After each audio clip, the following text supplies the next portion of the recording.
one day I built up enough courage to ask him. I guess we got to know each other better. I said, "What gang are you in?" Right? Because he wanted me to come in. Like, what gang are you in? He goes, "The Fuk Ching." Right? And then he explained to me. He asked me if I want to be in. Right? I asked them, "How many people are there in your gang?" He goes, 3. Right. I'm thinking, including me, is 3. This is Inside the Life with Giovanni and Dutch, produced by the Mob Museum.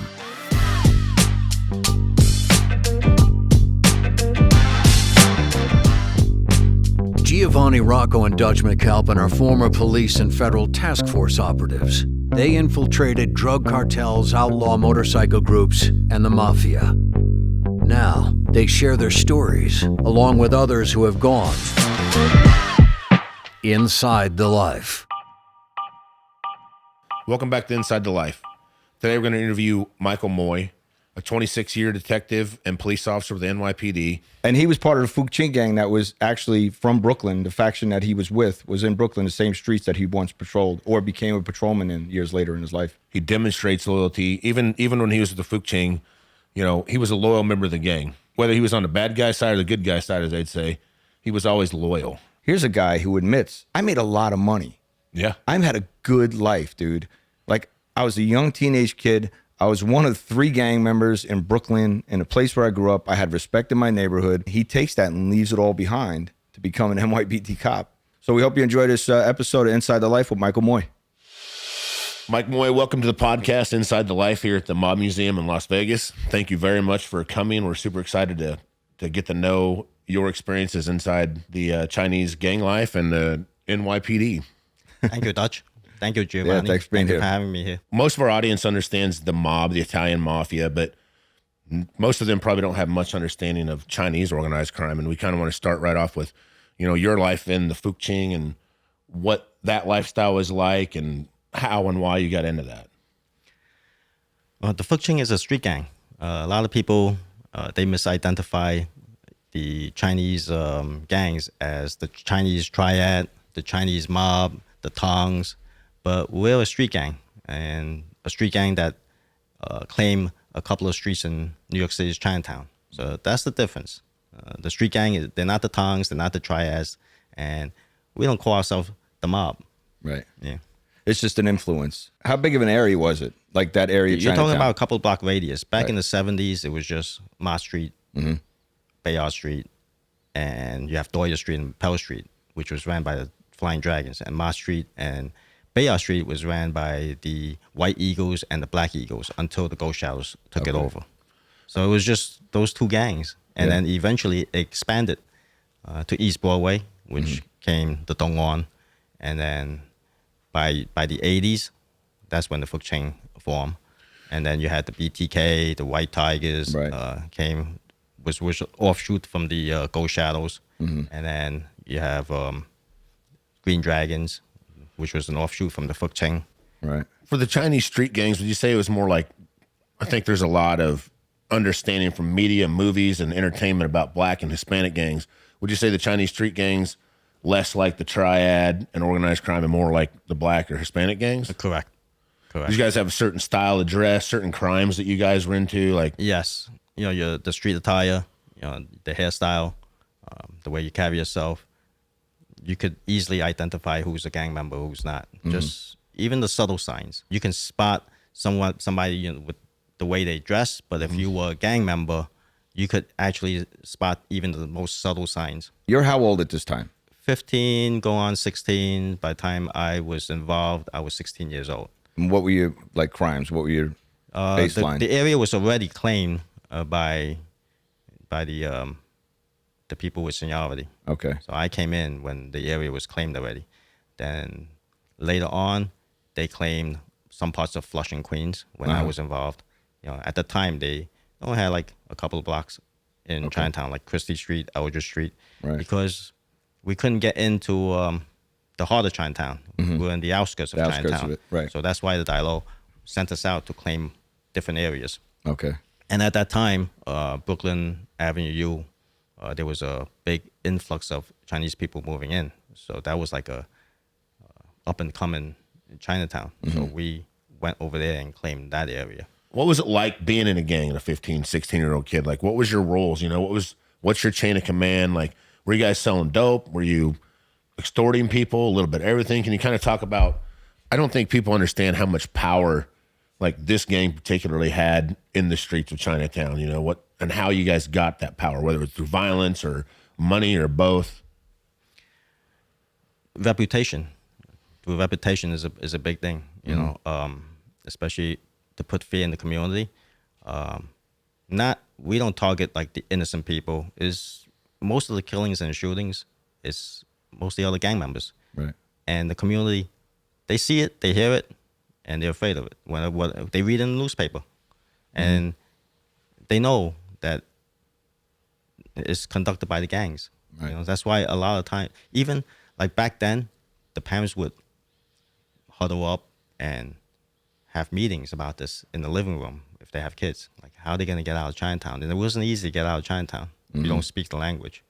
A lot of the immigrants, they're stuck there. Right. And a lot of times they're stuck there their whole life. You know, if their kids don't make it out, they're stuck. Yeah, because culturally, I mean, I grew up in New York and out on the outskirts of Jersey, and going there to Chinatown as a young kid, you saw that. You were immersed in that culture. And when you described that, you were in that bubble. Like, It's like a country within the country. If Literally. you don't speak English, you could spend your whole life living in Chinatown without having the need to speak English. Yeah, and again, for everybody who's not familiar with it, Canal Street being the artery, I guess that's the artery of Chinatown, where everybody refers to Canal Street because they know they get the knockoffs and the counterfeit stuff there. But the culture, all the signs on the stores, I mean, nothing, barely, you know, a lot of things are not in English there. So I can imagine you being in one gang and maybe your parents have friends and their kid is in another gang. So they're sitting down having conversations with each other. And try to get the kids out. They try to have a strategy. How are we going to get the kids away from Chinatown? Where are they going to go? There's to another Chinatown. There's not too many Chinatowns back then, right? You have one in the West Coast and maybe Chicago, Boston, and then that's it. In the 70s, I'm talking about. Right. And at that time, at 15, you're aspiring. What's your aspirations? You're in a street gang, so your aspirations is just to hustle and make money at that point, right? Yeah. You were lost back then. I mean, Right. especially 15 years, you're still navigating, finding your way. Yeah. It sounds like living in Chinatown was a struggle for a lot of people. Is that a reason to join a gang? I mean, did you need the protection? Did you need the money? Did it just for fun? Joining a gang, it all depends on the individual, right? It all depends on the individual. Right. As for myself, my parents took me out of Chinatown when I was 5, put me in public school by Midwood, and I was like the only Asian kid in there, you know, in my class throughout all those years. So I was bullied. You know? So like I said, it depends on the individual. Not every kid who's bullied is going to join a gang. Right. But remember, this was the 80s. The setting was there. New York City was gangster city. So I was easily attracted to it. Yeah. I mean, maybe now, if current day, if let's say I was bullied, I'll be probably in my room playing with my iPhone or something. I mean, back then, it all depends on the individual. Like I said, I crave to be out there in the streets. Even like I come home from school, I don't want to stay at home. Right. What was there to do at home? Right. I would want to go to the after school center. I'll even sneak out of the house to do it, and I would get punished for it. Everyone handles it differently. The way I handle it, okay, you know what? That's an option. Joining a gang.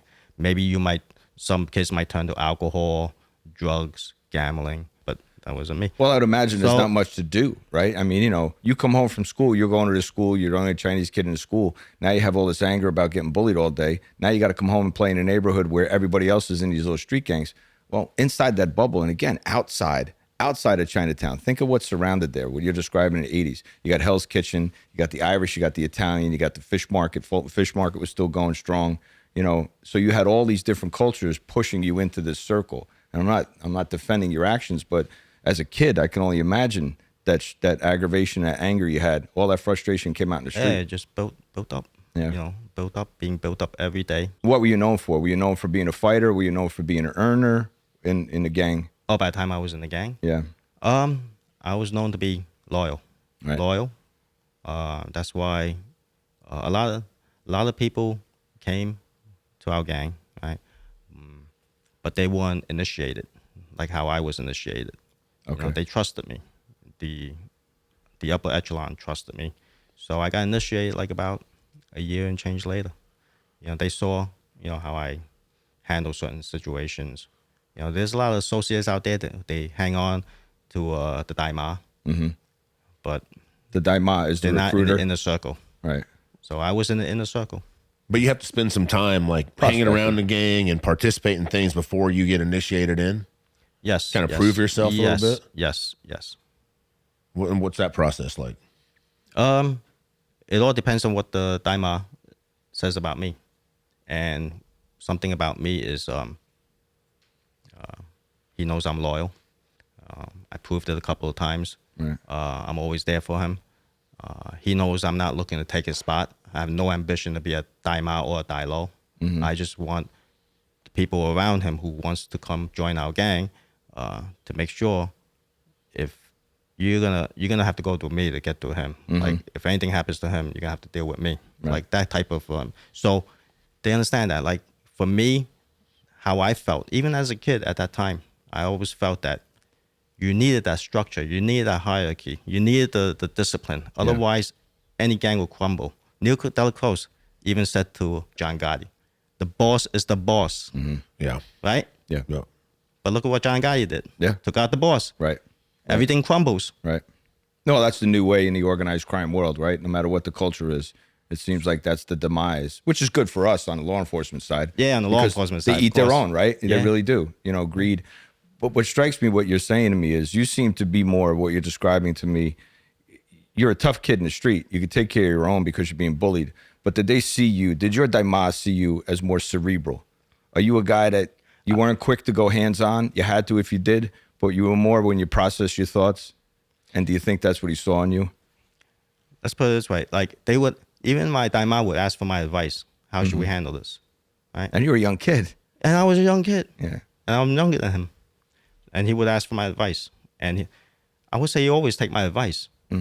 But if something comes our way and it's like a spur of the moment, spontaneous, the opportunity is there, I run with it. Right. I roll my dice. But if something that needs a little bit planning that we can leave now and plan it for another day, come on, let's go. Yeah. We'll fight another day. Right. It's like playing checkers and chess. That's how I describe To it. me, that's how I it's like algebra. Yeah. Yeah, it's like algebra. Like you think about it, the way I thought about it, and I still love to go into school because to me, it's knowledge is power. Yeah. It's like I'm always craving for some knowledge, and when I go to school, I feel like, wait a minute, I didn't know this yesterday. Right. Now I'm learning it today, whether it's biology or calculus or whatever. Now, how'd you take that as far as earning in the street? What did you do to earn? Like you had this way of thought process. You had your daima's respect. He had your loyalty. How did you earn? What was your everyday earnings? In the beginning, we're kids, we're young. Yeah. 16 years old, we're doing street robberies. Targeting innocent. It was bad. It's not something that I'm proud of. Innocent people. But then we grew out of it around 17, 18. Then we started doing extortion. And of course, I feel guilty about it because, but a lot of the media demonize us, saying that we're targeting hardworking people. But during that time, during that era, they were happy that, okay, one group is collecting from us, so another group is not going to bother us. And they're not giving away a lot of money. It's just some red envelopes to keep us, to feed us, basically, And it depends how much the restaurant is making. Like some of these guys, they can collect $1,000 a week from a restaurant. But think about it, how much money was flowing through Chinatown back in those days. You had you guys know the biggest drug bust was $1 billion back in the 80s, right? So you had that kind of money flowing through Chinatown, just those couple of block radius. The waiters were making money, the restaurants. if you know during that time, you can go 4 a.m. to any restaurant in Chinatown. You have to wait online to get a seat. And we're talking about 4 a.m. Now everything is shut down. Like even on Avenue U, 8 o'clock, I can't even get a order in for a takeout. Right. You know, it's a Times big have difference. changed. Yeah, times change. So they're just giving a small fraction of what they're earning. I mean, it's because so much money was going around through that neighborhood. Yeah, you had everything coming through there. The garment district was right there, so you had the clothing, you had materials, you had fireworks. Sounds silly, but the money in fireworks that was there was insane. Then you had the knockoff stuff, all the counterfeit stuff. So were you guys working in that industry as well? Did you make your way into any of that, or did you leave that to traditional organized crime? No, that's the Italians had the fireworks. Yeah, they had the fireworks. Yeah. They gave it to the blacks and Hispanics to sell it, and then sometimes the Chinese gangs, they'll probably take a couple here and there and just sell off. Just make money. Yeah, on make money off it. Okay. The lower level gang members. Right. Nothing big with the fireworks. Michael and Giovanni, I want to touch on whether or not organized crime and the Triad had control or influenced the street gangs you were involved with. We're going to take a short break. So after this message, maybe we can get right into where organized crime or the Triads and how that influenced the street gang or who had more power over who. Welcome back to Inside the Life with Giovanni and Dutch. We're here with Michael Moy. Michael, before the break, we were talking about your life and your experience inside the Fuk Ching street gang. And I think a lot of people in our audience especially probably feel like you guys were under the direction and control of an organized crime group or the Triad or somebody like that. And I think we'd like to hear your side. Yes, we have links to the Tongs and the Triads. Like I said, we're just a street gang, but the street gang controls all of Chinatown. We were backed up by the Tong Association. So you had the Ghost Shadows that was backed up by the Online Tong Association. You have Flying Dragons. The Flying Dragons gang was backed by the Hip Sing Tong Association. And then you had the Fuk Ching, which was backed by the Fukin Tong Association. And you had the Dongon, backed by the Dongon Tong Association. So you had these four major Tong associations in Chinatown that was linked to a gang. And these gangs basically control everything. Right. The Tongs didn't have the real power. The Tongs had the connections that the gangs needed that connection. So they work together. I describe it as the community connections, right? The Yes, Tongs were like they have the community connections. The Tongs, they were like the elder members of the people in the community, people who knew how to navigate through the system, Right. Who's been there longer. They were made up of either businessmen or respected, members of the community, and they help the people coming into the U.S. get whatever they need. Yeah. Whether they need to translation services, whether they need a job, they need to settle in, get an apartment, or settle disputes, whatever it's like a one-stop community shop. resources, Yes. right? Yeah. One-stop And they did a shop. great job no matter where it was. Yeah, just picture this. Like, let's say picture you, right, in China. Right. Yeah. And you don't speak the language. Who are you going to rely on? Right. If you need a loan, where are you going to get it? You're not going to go to the Chinese bank to get a loan. You're going to rely on each other. And that's what the Tong Association is for. Right. And then the people there before you, they settled in. They made their connections, with the politicians, the police department, right? And you don't speak a word of their language. You're going to rely on the people in the community. Right. So you need the Tongs. You need to pay the Tongs. Every month, every week, the money comes out from your pocket. How much you make? Okay, you give us 10%. There's plenty of entities like this in the U.S. where, like the unions, they take it right out from your check. Yeah. It's the same thing with the Tongs, but it's an underground economy. Yeah. There's no receipt or whatever. It's an understood network, right? Because my time infiltrating the Chinese organized crime, I didn't realize that when I went in. Like, I didn't realize the impact that Tong had, the Triads, and then the street gangs. And when I saw that after a period of 2 years that I spent inside that life, you realize that the people in the Tong were just, like you said, community leaders, community resources that were just, and they were controlled. Am I correct in saying they're controlled by the Triads? Where does the Triads sit? The Triads, picture like this. The Triads are international. They're everywhere. They have their tentacles everywhere. They're like, for example, like Al Qaeda, Taliban. They're all over. Okay, They're all over Like the world. cells. Cells. Okay, and they would need to go to the Tongs to get to the street gangs. Right. Okay, so that's where the Tongs come in. Okay. For the Triads. Right. Did the Triads did they attempt to control you guys or attempt to bring you in or? The Triads have zero power. Yeah. In New York City, it's the gangs that have the power. Mm-hmm. You know, it's like it may Triads sound like they're powerful, whatever, but they have no power in New York City. Right. It all comes down to the street. It all comes down to the street gang. It's like if you want to compare it to the Italians and the people in Italy, the organized crime. Do they have any power in Little Italy, New York City? No. Great analogy. Yeah. They're gonna have to deal with whatever goes on here, and nothing goes in Little Italy without going through them. Okay, Because the street gangs you guys shut down, there's nothing. There's no, money if flowing. we say no, you close it's it no. all. You know, they try to push heroin into Chinatown, and the Flying Dragon said okay, but the Ghost Shadow said no. So it's limited to Onion Head and his crew. Got it. You know, and then eventually everybody saw, whoa, this guy's making a lot of money, and some people, other gangs started dabbling in it, like the Dongwon, and that was the downfall. Right. It was the drugs. Yeah. You know, the Fuk Ching didn't want to. The Fuk Ching dabbled a little bit with it, but not to that scale. Okay. And luckily, my Dailo was my Daima's Dailo, which is the guy 2 rank above me. He didn't want nothing to do with heroin, and he even told our Dragon Head, who called him in, I think he had like 8 bricks of heroin on the table and told him to move it. And he told the Dragon Head, okay, he's still around. He says, with all due respect, please don't ask me to do this. Yeah. This stuff kills a lot of innocent people. I mean, if you tell me to go do a hit, I'll take care of it for you now. I'd rather do that than poison so many people, right? So he respected that answer, and that's why our crew got protected.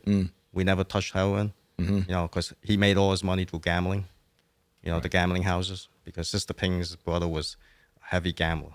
You're talking about he'd bring like 6 figures a night, and they would come back with more the next day and pay off his debt and come back with more. Yeah, yeah. You guys know what a Daimo and a Dailo is. A I Daima. don't think anybody else let them know what the difference. I don't, and I'm pretty sure our audience won't understand what those guys. What's that mean to you? If you hang around with the gangs, you're more like an associate, like how the Italians put the ranking, right? The associate. And if you're probably like, for us, if we're like initiated, we're like a soldier, right? And above us would be the Daima, more like a captain, leading a group of soldiers. And a captain can have anywhere between, they can have a close, tight-knit circle, which could be anywhere from 5 to 10 or even up to 30. Okay, a Daima. And then you have the Dailo, which the Daima answers to. The Dailo in the gang, for example, the Fuk Ching gang, we had figure around 5 to 6 Dailo. Oh, wow, okay. Okay. But they come and go. Yeah. Like they come and then they get switch shot. Right. Okay, yeah. And everybody wants to be him. Yeah. So during my time. Right. And then you have the Dailo as well. We call any rank above us, we call Dailo. We don't call a Daima, hey, you're a Daima. We call you Dailo out of respect. Out of respect. Any rank above us is a Dailo. Yeah. So those 5 or 6 Dailo, there's the guy at the top we also call Dailo. Nobody's gonna call the guy Dragon Head. Right. Dragon Head comes from the media or whatever. But let's say we'll call him Dragon Head for the purpose right. for the show. And we understand. Okay. Okay. I do now. Yeah. Yeah. So, and then some of them call the Dragon Head like the top guy in the Like the Tong Godfather. Association. So that's like it's the same thing. The Dragon Head from the gang, and then Dragon Head from the Tong. But the Tong is our connection because the Tong need us just like we need them. Because the Tongs are the ones who says, okay, we got the store open up here, the lease is available, who's gonna come in, and then okay, the gang is gonna extort from them. Okay, so we're gonna collect our share first, and then the gang is probably gonna get their Piece. crumbs or whatever, and let them survive. So it works hand in hand. It's like does. there's really no Nobody that's gonna cause any friction or call the police on. And we're not condoning it, but I think in that time, in this era, It runs by was, itself. Sounds it's necessary. considered, it was necessary. And you mentioned the simple fact of mentioning that it's a red envelope you carry, and culturally, red, the color red means good luck, right, in your culture. So the community, it wasn't like these people were being, the fear of God wasn't being shook into them. I think there was a level of expectation, right? Respect, and you know, it's not like how the movies portray us and demonize us and say, give me your money, with going into grandpa's shop and they say, give me your money, if you don't pay, you I mean, you guys know, it's, you're not gonna, and if they're like an old lady and old guy, we don't even go there, right? Don't even bother them. Don't even bother them. I mean, well, the more money they make, stories. right? And again, I'm not condoning it, but from a criminal brain, if the more money they make, if he owns a store, I'm going to push people to go shop at his store, because the more money he makes, the more he's going to kick to me, and you're going to protect. You seriously will protect them. They're not just paying fake protection money. No. Well, probably a lot of the people that you protected or extorted, they were doing their own criminal stuff, probably, weren't they? Oh, running side hustles and things too. Yeah, of course. And they're glad to have us. Sure. Yeah, because they look at just like the Italians. Just like the Italians, right? You got these guys, these smart businessmen, right? They got into all kinds of stuff in the garment industry, and in the seafood business, and in contracting. All these contractors, right? Were they gangsters? No, they know gangsters. Right. How did it benefit them? Right? They all made plenty of money now. Right? Easy money, right? Right. Crazy money. Yeah. Right. Because, millions and millions. Because they know these gangsters. Right. And they're allowed to do what they do. Yeah. Now, you mentioned Sister Ping a couple minutes ago. And could you describe her and where she fit in and what those goings on she had with the gambling and everything like that? Yeah, Sister Ping, she brought a lot of people into this country. She's looked upon as a hero, because she helped the community the way she's looked upon as a hero, because she helped the community. She brought people, the poorest of the poor, in her community, in her village, in her province. She brought the poorest of the poor over here. Right. People who didn't have any money. How does she bring them in? She fronted them the money. Okay. You don't have to pay me. I'll get you here. You work it off. Right. Snakeheads don't usually do that. You pay, you get your family, give us a down payment, but she had a good heart. So she got the people here. But then if you made a deal, now if you come here and you mess up, you're lazy, you don't want to work, it's on you. Right. But where do you go, right? If you're ostracized out of that community and you just got here from another country, right? Yeah. And then you wind up landed in New York City, in Chinatown, well, you're going to conform, because if you don't, where are you going? Exactly. There's no place. Go live in Staten Island, you're going to go live in another borough. Right. You're stuck in Chinatown. That's why if you read Kid Size book, Indigo Shadows, he was getting the money from the Italians, and he did loan shark to the Chinese community. Yeah. Right. And he flipped it. 2 million, he flipped it to like 6 million or something like that, some crazy number back in those days, in the 70s, 80s, early 80s. Can you imagine? And guess what? He was getting 10%, while the Italians were getting 2-3%. Right? And he never had a bad loan. Right. I remember the interview, somebody asked him, how do you spend the money? Those people don't know. They never made that kind of money. If you have to ask that question, because you spend it. If you're in the streets, you're making that kind of money, you actually spend that money. All of it. Yeah. You blow it. Yeah. I mean, I had a guy who did a robbery for $750,000 cash, and it was gone. Gone in a minute. He's blessing everybody. Yeah. It's cool. Right. It just goes. Did you experience a lot of violence? Was a lot of your friends getting indicted, arrested, in and out of jail, lots of killings? Like, I think we're kind of skipping past. It had to impact your life in a lot of ways. But did you see violence and other things too? Yeah, I lost a friend, a very close friend. His name is Richard Chan. Yeah, he was originally a Fuk Ching member. He always came from Chinatown, New York City to Brooklyn, travel by train. It was when we were young. We were like kids, teenagers, 16 and then 17. He was younger than me, and he wanted to join. So he became an associate with us and hung out with us, went to all the parties with us. But like I said, our crew wasn't making that kind of money. You know, it was just petty crimes. Right. We formed this crew just to protect ourselves. A lot of kids joined this gang, you know, just to have a crew to protect ourselves from like the Ghost Shadows, the Flying Dragons, from the other crews. And eventually he's like, oh, this ain't cutting it for me. We're not making money here, you know? Right. So he went to join the Tongs. So after a while, after like about a year hanging out with us, he crossed over to the Tongs, and then he got killed. So that hit hard, you know. Okay. That hit hard. How did he get killed? He died in the street? He came out from a location. It was Flying Dragons territory. Oh, okay. Him and two other guys, and it was a shooting and stabbing, and I believe he got stabbed. It's in the newspaper. Okay. Yeah, because I got to paint the picture again. I mean, there's, 80s, 90s, even today, Chinatown it never sleeps. New York never sleeps. But Chinatown, the amount of people that is packed in there at that time, I can't help but think, growing up and going there. Yeah, so many, packed. I mean, I was living 11 packed, to an dude. apartment. Packed. Oh, my I mean, God. Dutch, there's 11? nowhere. Yeah.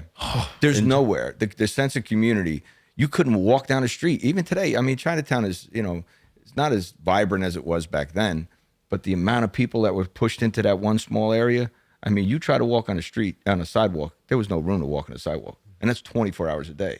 So just to show like these different groups, I can only picture it. And as you're going and you have the traditional, like we're sitting in the mob museum and we have these specimens, we have the counterfeit goods and the knockoff stuff. And that's a good moneymaker, and people come there. Now you have all these outsiders coming there for that stuff, right? Just to buy stuff and shop and do their thing and cross through town.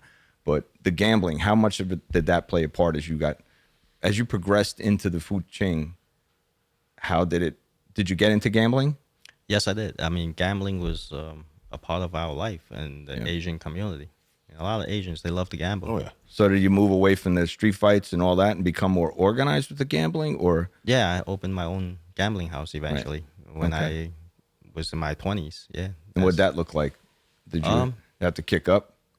Nope. No? It's all mine. It's not like the Italians where you got to kick up. It's they let us do what we want to do, and basically it builds their reputation. Okay. As long as we're building their reputation. What were you doing, card games? The money kicks down to us, actually. It doesn't, we don't need to kick it up. Right. But because when you're at the higher level, you have more access to a lot of the connections with the Tongs, with the, other Triads, and whatever they make, it's sort of like buying loyalty, Right. So it's not like the Italians where the money has to kick out. Okay, you got to pay the top. No, sort of like sharing the wealth. loot, like share the wealth, like Julius Caesar. After a raid, okay, everybody. That's why they love him. Every Fortune 500 company is successful because of that, right? Exactly. It's brilliant. What kind of gambling were you doing? In your Like, gambling let's say house? you're the CEO, you're making all the money, you're paying minimum share it. wage. Yeah. Who's gonna be? I'm motivating my people. Yeah, right? but we were starting out. That's why Richard Chan left the gang, because we were just starting out. It was in the 80s when Fuk Ching just started. So we were just navigating our way with different rackets. But you all saw the big picture, what you were working towards, right? Yeah. We just needed a crew. We needed to make a name. We need to build a reputation, and we made a lot of headlines. Let's put it that way. But the headlines did not say Fuk Ching because they didn't know who we were. They blamed someone blamed on the reporters said, "Oh, Flying Dragons," even in the news. They didn't know. Right. But the streets knew. Yeah. Yeah. The streets That's all knew. that mattered, So really. Yeah. yeah, the streets knew. Right. That's actually more valuable. You had the reputation. Yeah, the but reputation you're was still there. under the Exactly. radar, if you will. Because you got the new kids on the block now. Yeah. They're making a name, and they're like, okay, what's going on here? Who are these guys? And then next thing you know, Canal Boys came in, and they were later known as the BTK, and they made a huge impact in China. And that's where the gang wars came about. Yeah. That's how the gang wars started. When you say an impact, negative or positive impact, I got to ask. Negative. Right. Negative. They didn't adhere to any of the rules. They're like, okay, you know what? There's no rules with them. There's no rules, no Structure. structure, and everything they did was against all the unwritten street rules. Like why are you gonna bomb a police van? Right. You know? Do they do that? Bomb a policeman? Yeah. Pure greed. And it was like the Wild Wild West with them. They shot up the Dongwon Association, one of the gambling house on East Broadway. It's over 40 shots. Yeah. You know, one female got hurt. And look at the cemetery shooting. It was over 120 shots fired in that shooting. Right. You Just know? way over the top. It's just way over the top. Yeah. You know. Did you get any backlash from them? Did you have to go nose to nose, toe to toe with them, or at any point? Oh yeah. One of our members was accused of killing 3 of them in the parking lot of a bar in Manhattan. He's serving 3 life sentence. He's still in prison for that. Yeah. How long were you in the Fuk Ching? 9 years. 9 years. You feel kind of lucky not to have been caught up or wrapped up like some of your friends? As far as the violence, they were lucky we didn't deal with drugs, the hard drugs. Yeah. That would have been like the nail in the coffin for anybody, Right. all the gangs. Yeah, but I guess law enforcement at that time they were gonna look at you for the drugs, right? If you're doing these other things inside of Chinatown and Yeah, you're if laying you're low, you're dealing just with worried the- about the community. Yeah, if you're Right. doing like the gambling, like you operate a gambling house, Right. who's gonna really pay attention to something like that? You know. And who knows what's going on? Listen, Chinatown at that time, you walk in one door, you go downstairs, you go over here, it was a maze. Yeah. It was literally this crazy, intricate maze of, similar to Mulberry Street with the Italians. You go in one door, you go down to the basement, and you can go 2 blocks. You Yes. come out the other side, 2 blocks on the other street. That's how the intricate maze that they had of just, you didn't know what was going on. You knew, law enforcement knew what was going on, but there's no way they can ever infiltrate it. Yeah, they had a lot of those on Canal Street. Yeah. Those buildings, they go You go downstairs. You had downstairs to the other buzzed side in. of the street. Yeah. You had to be, if again, I remember going as a kid, if there's certain things you wanted to buy, you go see the lady. If she vetted you and she thought, okay, somebody brought you there, they'd buzz you. You go into the door, you go downstairs, and Did you guys deal with other street gangs outside of like Asian gangs? Did you deal with the black gangs or Hispanic gangs or anything like that for different needs? Yes, of course. Yeah. But we don't ask, what gang you're in. Right, We don't know who right. you're dealing with. Even with the Italians, Yeah. we don't ask, hey, what crime family? They don't What do can that. you do for me? Yeah, right. You know? But I'm just trying to imagine, like, but you guys did operate outside of Chinatown. Yes, You had to yeah, in I order was- to get things of you needed course. to bring in, right? Yeah, at that time, I was dealing with the Jamaicans for the weed, the American blacks for the handguns. Right. They get it from out of state. And, the Italians for a lot of things.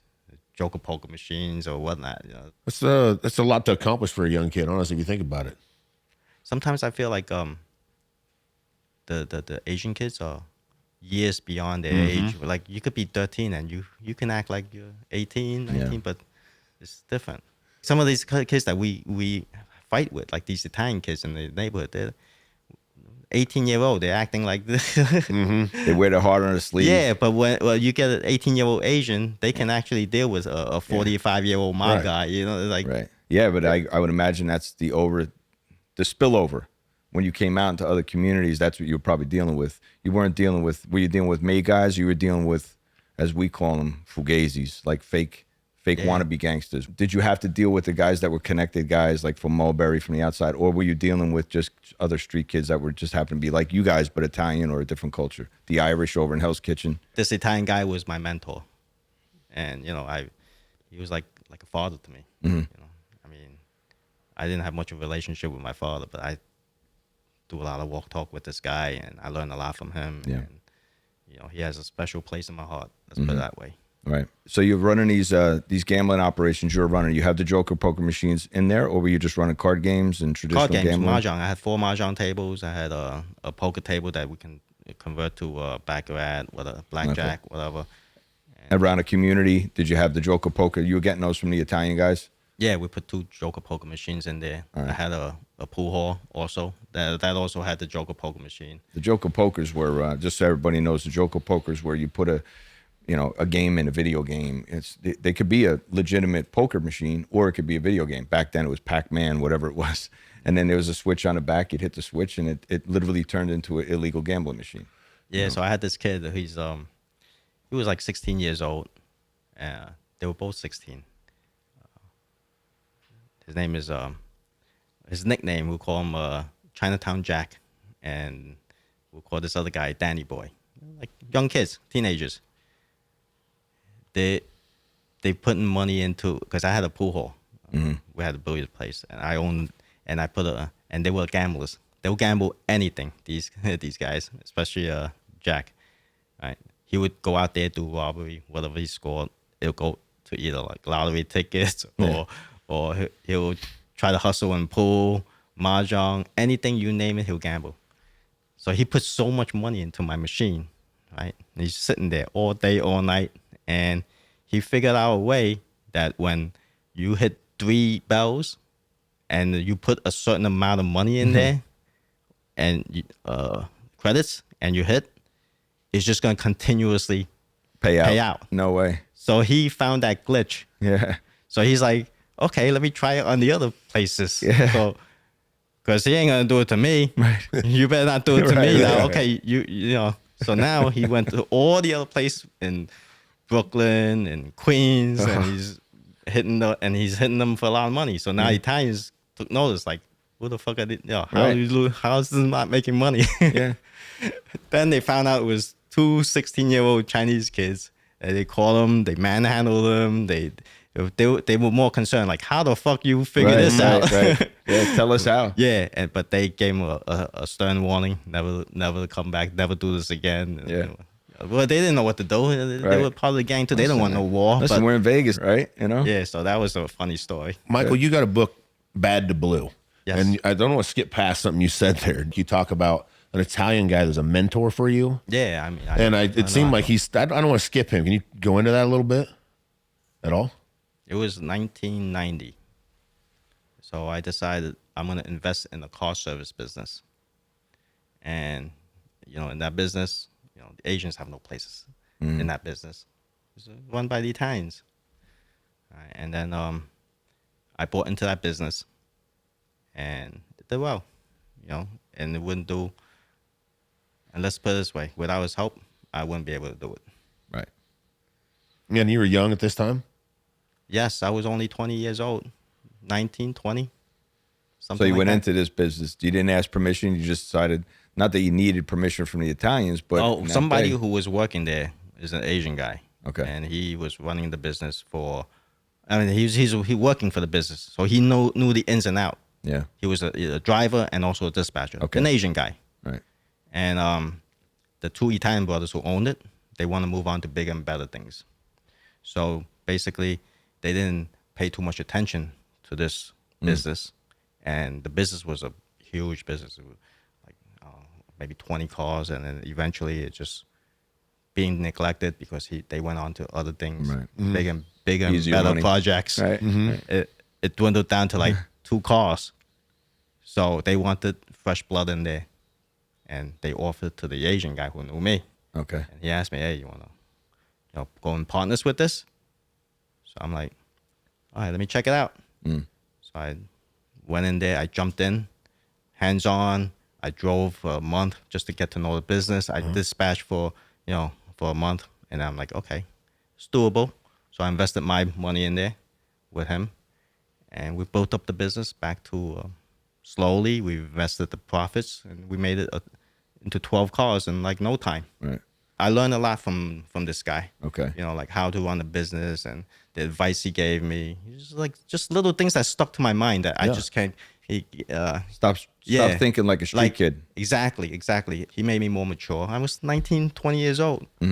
My way of thinking was different. He goes, like for example, he says, "Mike, it's better to own a piece of the supermarket than the whole supermarket." Something like that, But it's words of wisdom. Yeah. You really break it down. It is. Yeah, and things like he goes, "Mike,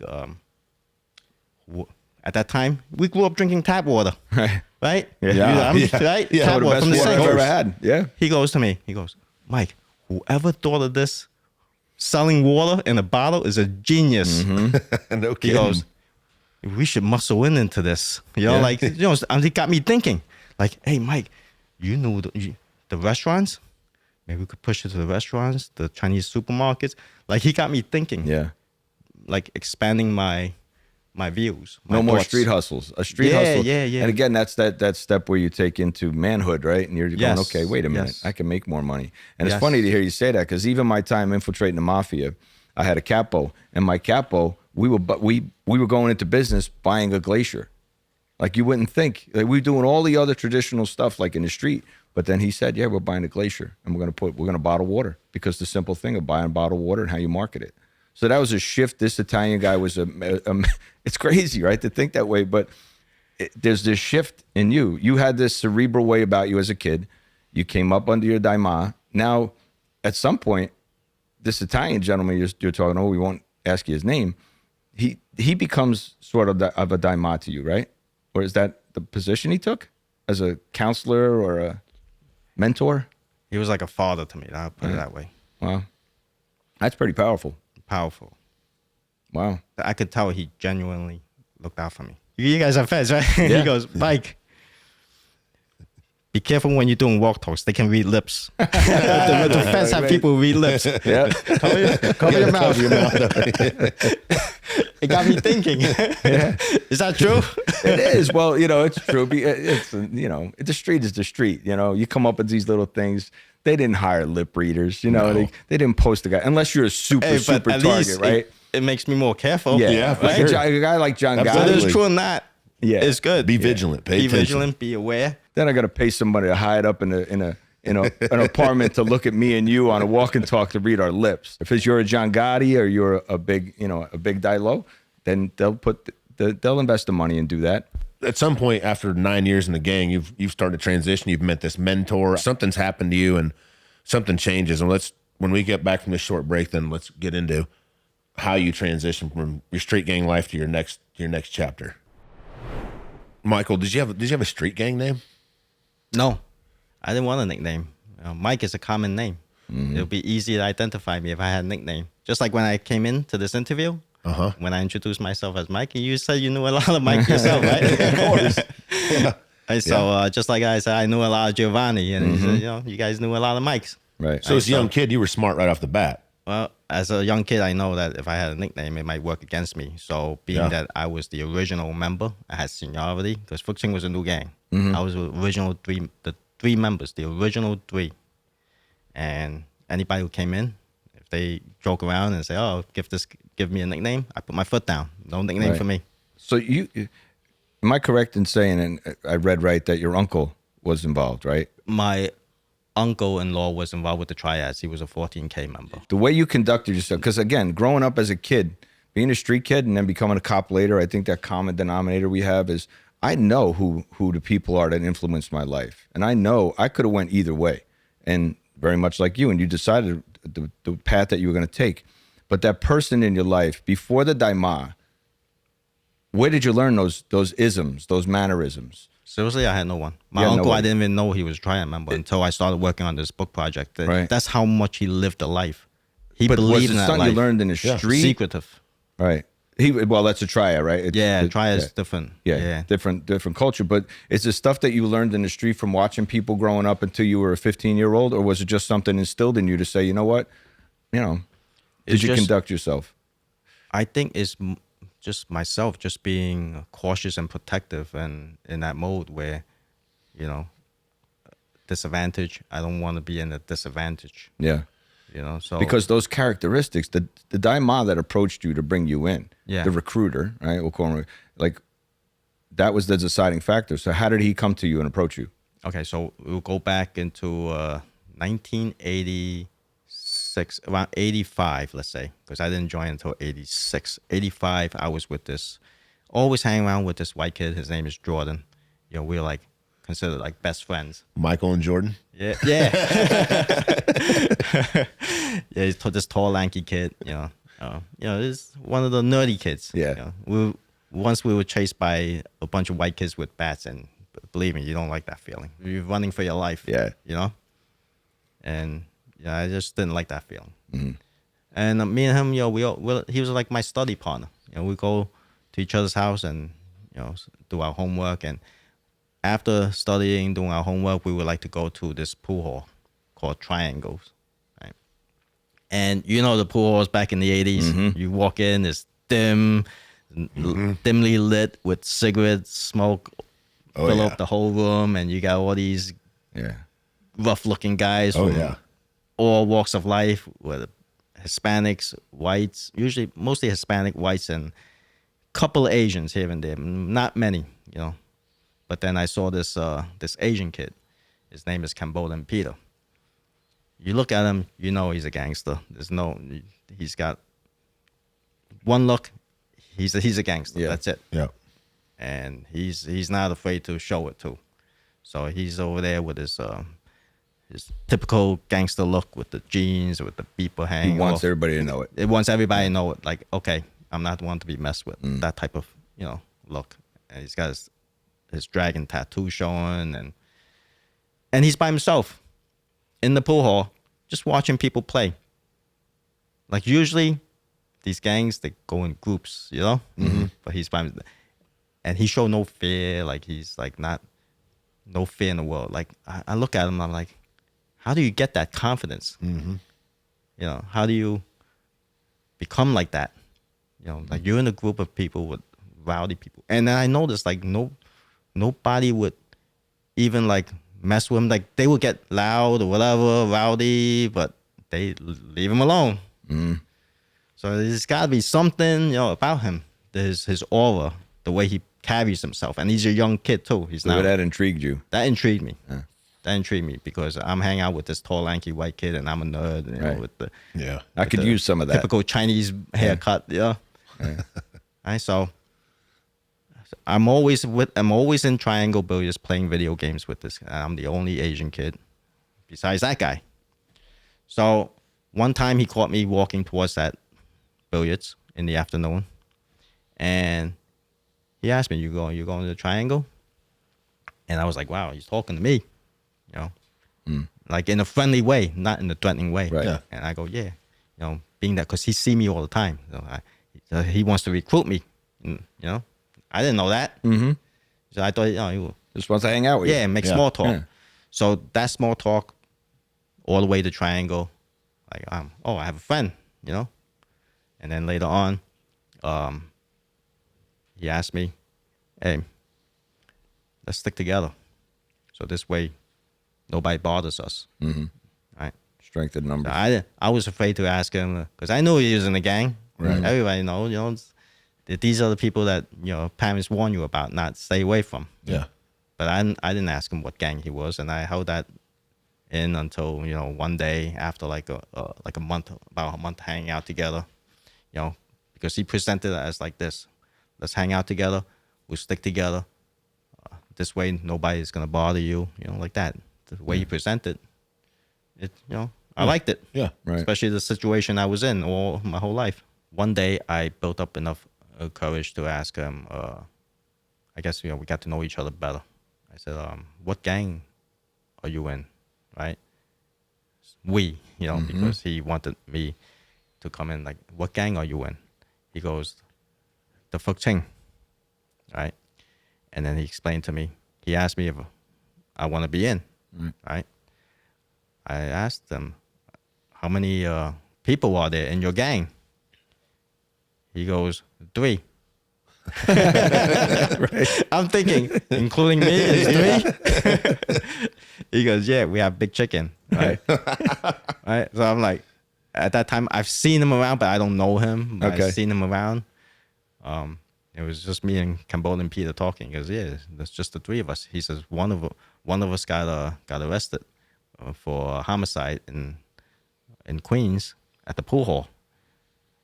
That was at the Golden Q pool hall. The shooting over there. There was a homicide that happened over there. We'll talk about another day. Yeah. He says, yeah, it's just me, Big Chicken, and now you. So he went on to explain to me, says, don't worry, we got the full backing of the crew in Chinatown. Right. All right. I'm here in Brooklyn. We're a subchapter. Yep, to do recruiting, because the Dailo wants a crew in Brooklyn, and he also wants a crew in Flushing. Okay, Flushing, Queens.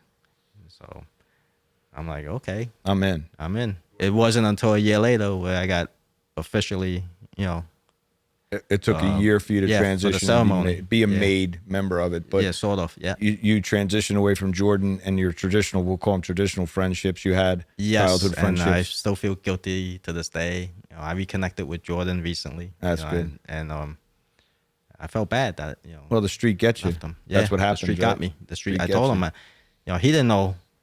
He knew I was sucked into something, Mm-hmm. because I started acting different, dressing different, and he wanted no part. Yeah, to and he's do a with skinny that. white kid. Yeah. What's he gonna do? Yeah. Stand up and say, "Come on with me," Yeah. So So- you're there for a year, and then you propose membership, like to make it official, to have the Yeah, ceremony. then the dialogue call, the Cambodian Peters dialogue called me, for a meeting, and I'm like, there's like a year in. I'm like, is he gonna ask us to do something? Yeah. Like another job or whatever, But then it wound up being a ceremony to be inducted into the life. And again, I just want to cover it because it's so close to other organized crime traditions that getting made when you don't know. Oh my God, he's asking me to come to a meeting. Am I supposed to do something? And then you're tricked into realize, oh, wait, I'm only here to be made, right? Yeah. So here at the museum, they have an exhibit called the Tentacle Spread, where you can experience what a ceremony is actually like. This one is an Italian culture where it's you go into the ceremony, you see the burning of the saint, the pricking of the finger, the blood oath that you take. Can you walk us through what the culture and the Chinese organized crime does to be a made member? There's a statue of General Kwan. General Kwan represents loyalty, courage, bravery. There's incense in front of General Kwan, full of incense, and of course the oath. He would tell us the oath, and we would recite it, and then we would take the incense. We would pray in front of, get on our knees, pray in front of General Kwan. Put the incense back. We'll pick out middle fingers. One middle finger called zhongji in Chinese. Zhong means loyalty. That represents loyalty. Drip it into the cups, the 3 cups of wine, and then pour it on the ground as an offering to General Kwan. And it was done. There was 3 of us there, 3 members. Cabot Head was with me that day, and there's one other member. I lost touch with him. He's still around. He lives in the area, and the Dailo. Wow. And that's it. You walk into this and you go through this ceremony while it's happening. Can you give us an idea of, again, we've talked to people from other organizations, but you have a conscience at this point in your life, right? And course. throughout your whole life, it sounds like you did. You knew good from bad. When you're going through this, can I ask you what's going through your mind? Is there, I don't want to use the word fear, reluctance. Is there reluctance in your mind, or is this a proud moment for you because you're being accepted? You know what? It was more like they trust me. That was the feeling I got. Yeah. Okay, they trust me enough to Right. do this for me. Yeah, Good feeling then, really. In a way, Yeah. yeah. But then in a way, it's more responsibility now. Oh, So now I'm thinking, is it gonna be good or bad? Yeah. Yeah, because traditionally with the bikers and you're prospecting, you do this thing, traditional organized crime. Like you're just another tool. That's really all they're doing is just I thought about that too. That Right. crossed my mind. yeah. right. But you Because you I didn't felt expect that. it. Right. I It was didn't you walked in not expecting. Nah. I walked Yeah. in. I thought there was gonna be okay. Here's a job to do, and you guys want to make money. I thought it was gonna be like a robbery or whatever. Mm-hmm. Okay, I know this businessman. Here's the location, something like that. Right. Because I didn't expect it. And your whole persona when you leave that room has changed. I felt like okay, the responsibility is more now, and I'm like okay now. I got to earn. Yeah, well, I was earning for myself. Right. I don't need to kick it up. Yeah. No, but this is something that's going to allow you to earn this position Oh yeah, you have. yeah, yeah. Because now I can confidently say, I have you know what, status. I'm Fuk Ching. He's my Dailo, and it's not like an associate say, oh, I gotta get to a Daima, and Daima gotta kick it all the way up to the Dailo, and then the Dailo is like, I have that direct line, so Yeah. it gives me more confidence to open my own gambling house. Because there's plenty of people who say I'm a ghost shadow, but did you get inducted? Did you go through the ceremony? Did they include you in the inner circle? Mm-hmm. You have like 100 Ghost Shadow members out there, but who's the Ghost Shadow? Who's really in the inner circle? Did you guys have meetings? Like, did you meet with other heads of other organizations or other gangs? Like, would you be someone they would call to like work out That would be on the disagreements? upper level. Upper level. Okay. If there's any friction going on Uh-huh. at the bottom, the upper level will do the meeting. Okay. And generally, the BTK is known not to meet with anybody. That's why it caused a lot of the gang wars. Right. It was mostly friction between BTK and all the gangs. Originally, we had a good relationship with the BTK. Okay. And they were known as the Canal Boys. Later on, they changed the name BTK. Oh, okay. And did you like traditionally in Italian organized crime? When I was in it, they specifically, I wasn't a made guy in it, but they told me I got to the level where every meeting I took, I had to make it known. It's not like I just meet you for the first time and tell you, but if I knew we were doing business together, was it announced that you were now a Fuk Ching member? Like, did other groups know that you got made? No. They didn't? No. So you didn't have this persona about you where you had to sit down and say, look, I represent Fuk Ching. No, No. because it wasn't necessary. Because whatever happens, it's the top guys that They'll deal with They that. communicate with each they other. communicate with Gotcha. each other. That's pretty neat. Yeah, it's only like the crew that we hang out with, the inner circle would know. That Okay, identify. yeah, these are the people who's trusted. Okay. Was there any chain of command within you guys? Did you guys report to each other or anything, or just more take care of each other and accommodate each other?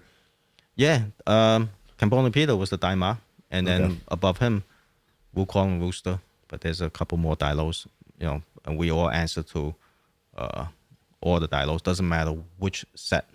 You could be a Dilo with Queens, but we still answer Respect your to them, calls. too. Yeah, we respect them and help them out if necessary. Just like in New York City's Chinatown has 2 Dilos, and you got Flushing have 2, and then you have Brooklyn. So we all back each other up. Right. And eventually our crew went from 3 to like 30. Wow. How long did that last? When did you transition out? Transition out sometime around, I would say, slow transition. It wasn't like, I started planning my transition, stepping out of it 93, 94, After a 9-year 95 run? I went in. Yeah, slow transition. Why the transit? What caused the transition? It was just a number of things. So many variables. So many. Just like the stock market, you have so many variables, you just can't pinpoint one. No one thing, more of a totality. One thing that was always in the back of my mind is the story about Officer Stephen McDonald. He had a big impact on my way of thinking. When his story first came out, when I read the papers about this kid who shot him and left him paralyzed, I was like, following his story, because I'm always reading the newspaper just to see what my crew did or the other crews following up. And then when I came across his story, and I've been following it for so long, and he actually forgave the kid who shot him. Yeah. Saying that he was a product of his environment. Well, Steve McDonald was a New York City police officer who was killed. I think it was Central Park, right? He got shot in Central Park by a group of kids, and one kid shot him, and he's paralyzed and I think he was quadriplegic, right? Quadriplegic, and then I thought about his incredible compassion to even forgive He's a the kid beautiful who did person. this. I said, I'm thinking, that's not me. Yeah. That's not who I am, because I would seek revenge no matter what. Right. Like that, I'll be on a mission to get this kid. If that would happen to me, and my mentality during that time, that was how I thought. I said, I don't care how long I'll wait. When it comes out from that prison door, whatever. It's like I'll wait to get my revenge, because it's all about the Chinese culture during that time. It's all about revenge, because if you go watch because I grew up in the 70s, if you watch these Shaw Brother movies, these kung fu movies, everything is about revenge. Yeah. Don't matter how long you wait, you get your revenge, and that's how I grew up with. That's the mentality I grew up with. So I'm thinking, wait a minute. And then when he said those words, I'm thinking, I never heard those words before. Now everybody, it's a common thing, it's a common phrase to use those words. You're a product of environment. But back then, it was the first time I heard it, and then I dissected every word, and I think maybe I'm a product of my environment. Maybe I need to. Maybe what I'm thinking that is right, it may be wrong. It may not be right, my way of thinking. Right. So that was always my mind. Like, maybe what I thought was right is not right. It's funny to hear you say that because I reflect on my own childhood while you're saying it, and I know that pivotal time, right? And I know that moment in time when I decided I didn't want to be in the street anymore. I knew, and I describe it in detail. I could tell you second by second. And your defining moment being Officer McDonald, it's powerful. It is, because I remember that day when I read it in the newspaper. Yeah, I remember sitting in my living room, just thinking, self-reflecting. It's a moment of clarity. Those words that he mentioned. Yeah. For a long time. I was in the living room just thinking for a long time. Yeah, it's not like you knew him. It's not like you were a cop. It's not like you had a desire to be a cop. Yeah. You were running from the cops back then. And then this officer getting shot was that pivotal. It truly was a catalyst to your mind being open and going, what am I doing? Yeah. Like, there's something better. I don't know. It's that moment I had. And I could tell you that moment of going, what am I doing? There's so much more out there. There's so much. I don't know what's out there for me. I don't know what waits. Giovanni and Michael, we'll take a short break here. When we come back, we're going to talk about the pivotal moment that impacted Michael and how he transitioned from his life in gangs to professional law enforcement. All right, we're back. And Michael, now we'll talk about how you transitioned and what things impacted you and made you decide to change your life from being a gang member to professional law enforcement. As I stated earlier, it wasn't like a light switch type of decision. It was gradual. A lot of things that my encounters, my experience, led me to that decision. Mm-hmm. First is Stephen McDonald, and second, I've always looked at the cops as heroes, because when I was 4 years old, it was me and my mom during the Chinese New Year. She was in the car, she parked the car, and I was in the back seat. And when she exited out of the vehicle to come around to get me, somebody shoved her back inside the car and put a knife to her throat, and that person was laying on top of her, getting ready to do whatever he needed to do. Back in those days, those in the 1970s, the cars had bench seats, so she was basically laying flat inside the vehicle with him on top of her with that big Rambo type of knife. I remember, right against her throat, and I was only 4 years old at that time. So I didn't know what to do. I was scared. Mm-hmm. So I remember pulling up the lock, unlocking the door, opened the door handle. I ran outside. It was like late at night. It was desolate. Yeah. It was by 18th Avenue in the 40s in Brooklyn. So it was a desolate area. I ran out into the street, and I saw headlights coming, screeching right towards me, and swerved around me to avoid hitting me. Two guys came out. They looked like criminals, but they were undercover. Right, street plainclothes cops. Right. They had their gun out, I guess the shield. Yeah. They ran around to the car. When the guy heard the car screech, he took off and ran away. So they attended to my mom. And these guys were like heroes to me. Mm-hmm. Yeah. From that point on, back in the 70s, most of the TV shows were like either cops and robbers or westerns, right? Yeah. It was. And I was hooked on to Barney Miller, Kojak, Beretta. The car you waved Charlie's down, Angels, like all these cop shows. The car you waved down was two cops? I didn't wave them down. I didn't know they were cops. Yeah. That car was going to run over me. Right. They just missed you and got out. That's crazy, man. That's wild. Yeah. So no wonder they look like heroes to you. Yeah. So they were like my heroes. That's why I never got involved with drugs, because drugs, especially during that time, hefty sentences. You know what? Yeah. It's either us or the cops, and I don't want to be put in that position. Right. Where they get more time than killing somebody. Yeah. 50 grams or more is 20-year minimum mandatory. Exactly. I don't want to give you or me a pass, right? And you too. I don't want to give any of us a pass to say, what we did as kids. I have a lot of regret for the things that I did as a kid, but I was always smart enough in the street. If my friends were going to rob a car or we were going to go joyride in a car, we didn't rob a car. We didn't do like traditional car theft. We didn't carjack somebody.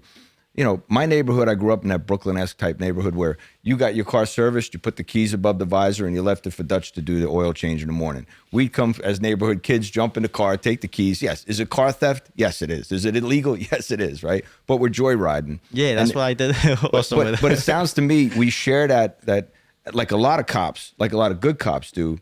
Yeah, we were shitheads as kids and we made bad decisions, but you always knew where that line was. And I want to give you kudos because it sounds to me like you grew up having the right moral compass, even though you were doing the things in the street. And again, I'm not giving you a pass for extortion and all that, but it's not like you were waving guns in people's faces, robbing them in street robberies. But the things you did, you had a moral compass and you knew what you were doing was wrong. So as you transitioned, and then you saw the story of Officer McDonald. At what point after that did you decide, you know what, I'm gonna break away? Because again, the Fuk Ching, they're still powerful, right? They're still growing at this time. You decide out. Yes, you're right. And it wasn't easy to break away because no, you're walking away from success. Yeah, at that time I had 3 retail business. Right, I had running the store, or one on Flatbush at the Junction, and one on Avenue U by Homecrest, and one on Sunset Park in Brooklyn's Chinatown, 60th and 8th Avenue. I got rid of the car service. I also had a pool hall, 6,000 square foot pool hall at the Junction as well. So I would have to leave all that, just give it up. Yeah, that's a big roll of the dice. And it was all profitable. Right. It was all profitable. I would just have to give it up, sell it, turn over the lease to somebody else, and lose everything, basically. I got 20 pool tables. I got to sell pennies on the dollar at the auction. It's just got to walk away from it. And I made that decision, Well, that was your moral compass. You're literally following your moral compass. If I have to make that change, it's going to have to. So you decided to make that change. What did you do with all that? Did you just hand the keys over to the Fuk Ching? Did you just say, okay, guys, again, because there's a conversation that has to take place with the Fuk Ching. So with the retail business, I hand the keys over, the lease over, to one of the managers who was going to run the place, and he gave me some money up front to buy it out for me, but not the whole thing. Right. And then he wound up committing suicide afterwards. So that part I lost. And with the pool hall, I just auctioned it off. Wow. Was it hard to get on NYPD? I mean, coming from a gang life like that, the background and all the professional standards and everything? Yes, I had to meet with my investigators, I would say, over a dozen times throughout those years. Mm-hmm. I would have to meet with them, my investigator, and turn over all my records, financial, even if I got a speeding ticket. I got to get everything handed over to them. You didn't have a jacket. You didn't have a criminal history. You never been arrested? Nope. So did they know about your gang life? Nope. Okay. Selective they never sharing. Asked. They didn't ask what gang you're in. They're just happy to have you, huh? Yeah. So you go right into the police academy and they interviewed my neighbors. Yeah. They interviewed, the people in the neighborhood. They're not gonna say that. They must have just said you were a good kid. My neighbors don't even. Yeah. I mean, even when I became a cop, I've been a cop for 8 years already. My neighbors don't even know I'm a cop. You know how some cops, they would like to wear the uniform, they maybe pass by with the patrol car, but me, I'm very low key. My own neighbors who live on my same block, 8 years, didn't even know I was a cop. Until one time, she's an executive in the department, and she interviewed me for a position, and she had, "Oh, you live right across the street from me." I'm like, "Yeah." She I didn't know you're a cop. Right. You're good. I would never advertise I'm a cop. Right. Nothing good can come out of it. But that's that street mentality, right? That's street bringing a little bit of mentality, I street guess. to it. Yeah. Why? That's why you never had a nickname, a gang name, nothing. Same thing. No. When you first went on patrol, did they put you in Chinatown? Yes. So you see the gang members and stuff that you used to hang out with? Yeah. That was that interaction. Oh, you read my book? Yeah. I had money drop on my lap in my patrol car. Oh, they're I had probably people high-fiving vibing me. you. There's just so many stories. There's just too many to go over. Oh, entice the audience. But an Bad to overview Blue, of let's that. talk about it. Again, they should read your book to get the details of it. When I was a Fuk Ching member, Yeah. I had in my car 2 black guys in my car. Okay. And we got pulled over. Oh, okay. You by want the to cop cops. it. Yeah. And I was in the process of going to the police academy. Right. I wasn't a cop yet. I was still a gang member. Oh, yeah. Right. They found cops. The cops found guns, 2 guns, and cash in my car, and they took my gun. And then a year or 2 later, I became a cop. I wound up working with the same 3 cops. That was a awkward. Did they remember you? They Yes. did, didn't they? Yeah. But again, it's that whole transition. Like, look, I remember cops chasing us on foot, a lot of foot chases, and I happened to be a fast kid, and I got away, and they knew it was me, but they couldn't prove it. And now here I am in the precinct, and I have a locker next to one of these guys. I'll never forget this pivotal time in my career was, I go to my locker, I open up my locker, dude comes next to me. It winds up being a guy I ran to multiple times. He knew I was a shithead as a kid. And I just said, hey, what's up? And this dude pinned me against the locker, told me I was a piece of trash. I don't deserve to be here. So I would imagine that's the kind of dynamic that you're dealing with and describing. Yeah. You got to read my book in order to get that feel. So how I felt.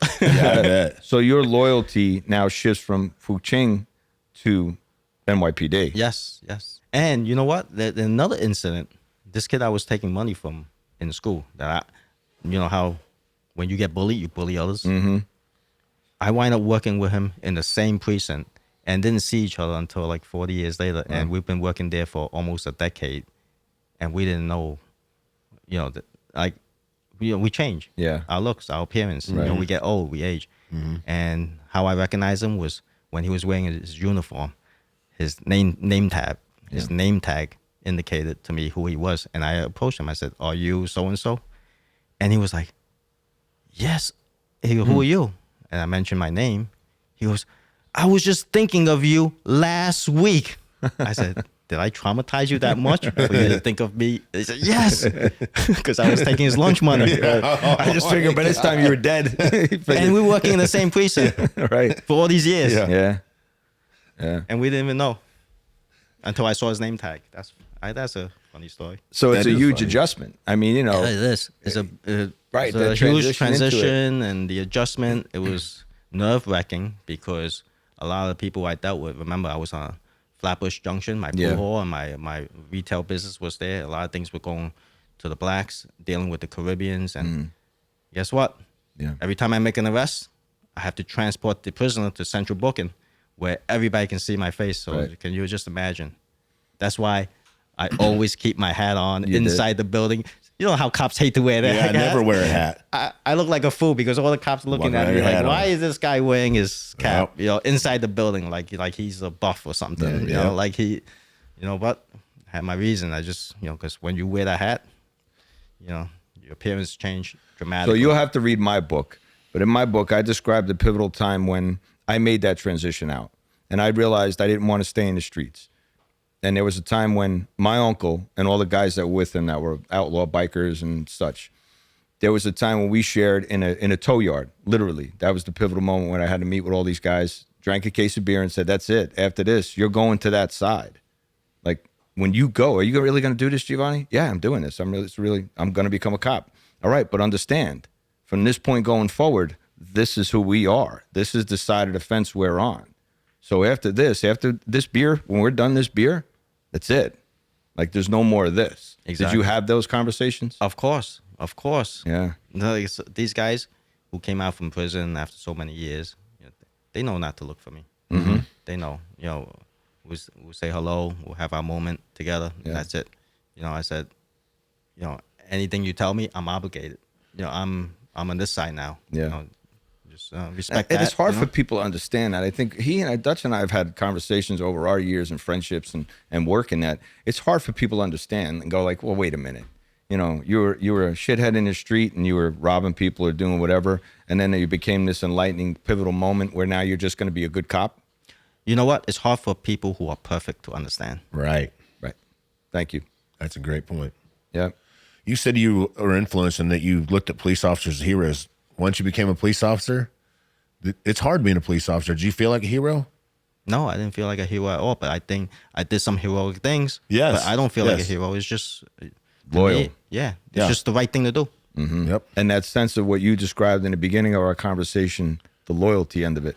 When I took that oath, and I took the oath, we all did with the Constitution, and I swear to uphold it. I swear that was the oath. That was our blood oath, right? The same oath you took to be there. You just now took a different oath, and that's what we did. And from that point going forward, how was your career? Again, you're in the street. You're back in the neighborhood. You're back literally on the streets that you were once running around as a kid. Now you have these interactions with people. And again, I could say, because I know what the answer is going to be, it made life easy at times because you could relate to people too, right? Yes, I understand how they think. Yeah. understand how they operate, their mindset. So it makes it easier, but it's always the unknown. People fear the unknown, but the way I handle it is, you know what? If it comes my way, I'll deal with it accordingly. Right. So, because they're going to look at you and say you're corruptible. Well, they thought I was. Right. So he's obviously, I must be able to put it. Because the word in the street, like, oh yeah, this guy must be good. Yeah, this guy's. So that's why a lot of envelopes came my way. Yep. And a lot of pushback and a lot of no's. If you'd have taken one envelope, they'd have owned you forever, though, right? Exactly. Yeah. If you don't maintain your integrity, you slip one time, you're done. That's why a lot of the cops, right? You see all these cops getting arrested because they got caught. They never had that life before. They probably came from the suburbs, and then it's very tempting. Well, you're just coming on a job. So it's like, for me, it's like, okay, been there, seen that. What can you offer me? Like a stack of bills, 10,000, 5,000. It doesn't tickle me anymore. You know, it's like a couple of classes before you in the academy. I'd rather be able to put my head on my pillow and be able to sleep at night. You know, to get away. You know. Yeah, you're not doing it for money. Look, I remember back in the day when I came on a job in '90, NYPD. You guys qualified for food stamps when you were in the academy. Exactly. So it's not like you were making hand over fist money. Yeah, exactly. And I like that life better because, you learn to value what you have. Back then, it don't matter how much money you make. Right. You're not going to keep it. Nope. That lifestyle you live, you are not keeping it. Doesn't matter how much you make. No. And a career in law enforcement, where did that go? What direction did you take it? You started out in patrol? Started out doing patrol, walked the streets of Chinatown for 9 years, community policing. And then from there, I got promoted to be a detective. And I did detective work for 17 years as a squad investigator. What precinct did you work out of? It's a 6-6. Okay. So you're pretty busy. Busy, yes. What they put you on? What kind of detective were you? What were you working? Everything. Everything. Handle everything. Everything that comes into the squad, we filter it out. For example, if it's unless it's a special victims crime like rape, then we just pass it on to special victims. Right. But mostly we handle everything: homicide, robberies, burglaries. Did you build camaraderie within the police department like you did in the gang? I made a few friends out of there. Not much. Yeah. Not much. It's not real personal, is it? No. Just work. Just work. Well, at the department. Yeah, because so like I keep my private life very private, and it's like back then it wasn't so accepting the department, to certain things. Right. Well, and you're coming on the job, I guess, in the late 80s to late 80s.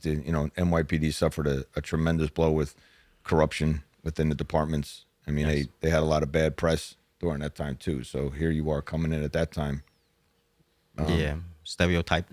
Yeah, especially what happened with those 2 Chinese cops that was arrested. Right. And then I came on the job. Worked with right away. We talked about it before he came on camera, and I ironically worked with those guys, and the corruption inside the departments at that time. I was hitting doors for the gambling, the wire rooms as we called them. Now you have online sports betting, but back then you didn't. You had the 1-800 numbers and the wire rooms you called into, and those guys were, they were dirty cops. You saw that a lot. You would come across guys, and they were good undercovers. They lived amongst. Not a huge percent was dirty, but you came across it. And how long did you do in a career at NYPD? When did you finish up? 2021, July 19, I retired. You did? After 26 years and 19 days. You make rank before you retired? Detective. Third grade. Yeah, third grade detective. Did you keep a lot of your friends from the job and from the streets? Actually, from the job, I have maybe 1 or 2 friends, close friends. Okay. Yeah, but from the streets, probably half a dozen close friends from the streets. Right. Just reminisce and just reminisce. Back. You don't need a lot of friends. No, you don't. I think people think that in law enforcement and the kind of things that we see, the bad things you see, that we would be more connected to each other. But I found if you change divisions or from patrol to investigation, the people that you worked with in your past, they were just gone. You know what I mean? There wasn't any real personal connections to me. Maybe 1 or 2 guys that I still talk to, but exactly. there's not that I don't need a lot of connection. friends, just a couple close friends. Yeah. You know, close friends that you can. Yeah. But me personally, I'm grateful for the experiences I had in the street as a kid, growing up, and then how that it was so advantageous to me on the job. So many of the cases that I investigated, so many of the things I did, interrogations, ingratiation techniques, long before we started doing undercover work and stuff like that. It's just, I don't know. It's just life has a weird way of just this path that you're on and where it takes you. Yeah. And a lot of people, I don't think they'll understand. They'll look at you, look at us in judgment and go, come on. You had to do this. You had to be a dirty cop. You had to be this. You had to be corrupt. But they just don't understand. They don't understand. So many military and law enforcement people go into that career because of the experiences we had. There's a pivotal moment, like the thing with the incident with your mom, that horrific thing that you witnessed.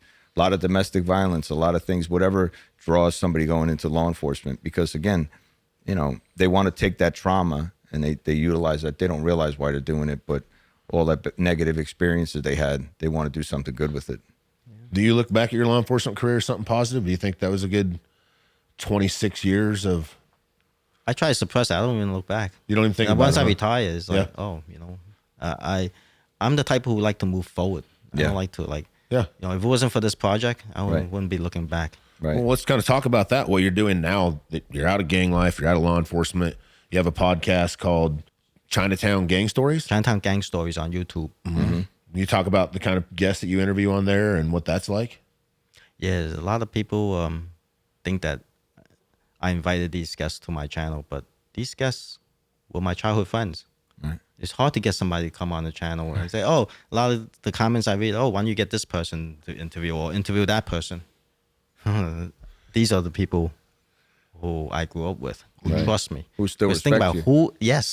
who's going to want to talk to ex-cop? Right. Especially in this life, right? Right. Nobody, unless they actually know who I am, know my character, know my reputation, and know where I stand. None of these guys going to come out and talk. Right.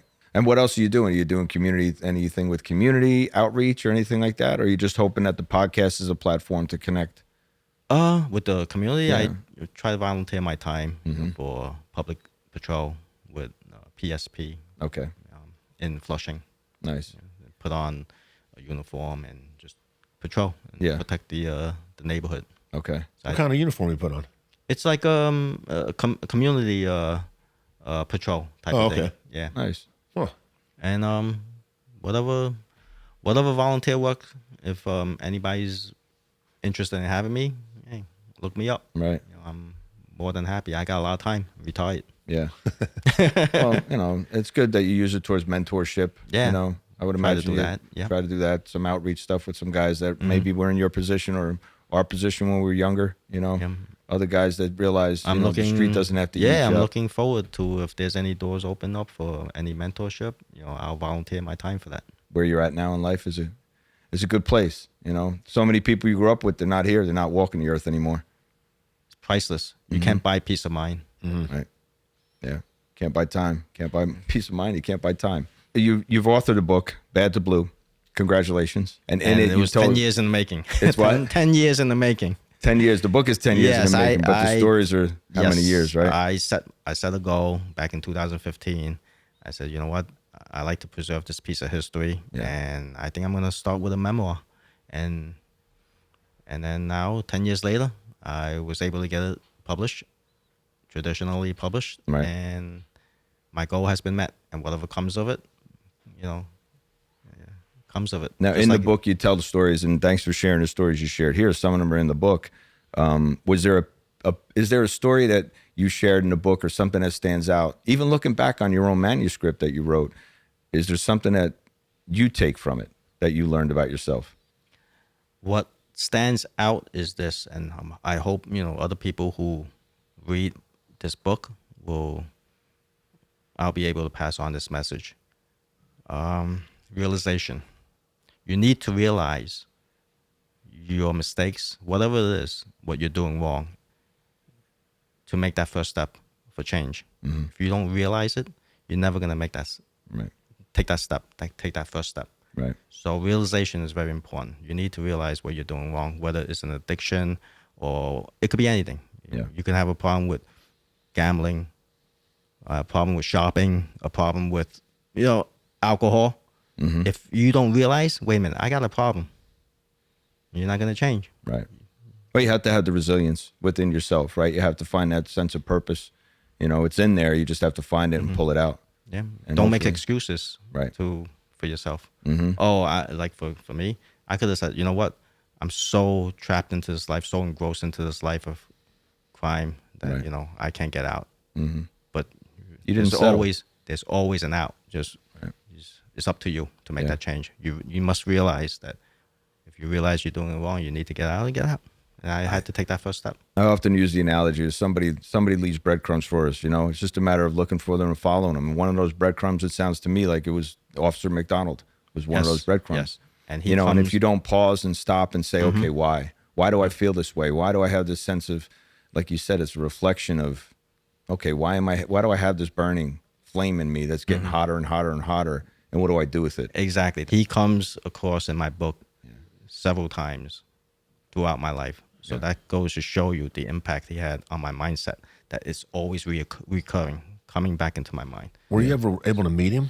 Yes. Being in I had the opportunity to meet him, and just being in his presence was tremendous. I mean, humbling. Exactly. That's how Humbling I isn't felt. enough to describe this man. You can't describe that feeling. You can't. It's like a certain aura. When he rolled, He has a certain literally, aura about when him. he came into the room and you looked at him, your first, I'll speak to my first reaction was pity, but then seconds later, you realized that this man is just Pure. way too strong. So like he was, strong and you didn't pure. have pity for it. Yeah, just a good man. And the thing that happened to him, you described it perfectly, was like his able to forgive. Yes. Like, dude, I don't know. I'm in the boat with you. I don't know if I could have. I don't know. But having watched him do it, I think, and having those people that come into your life, that's a pivotal moment. That's a moment of reflection to say, well, you know what? If he can do it, and, hopefully somebody will read your book and they'll say, well, if this guy can do it, if this guy can be raw and open and honest and not worry about judgment and say, this is who I was and this is who I decided to be, I didn't have to be a cop. I decided that this was I could follow like everybody else.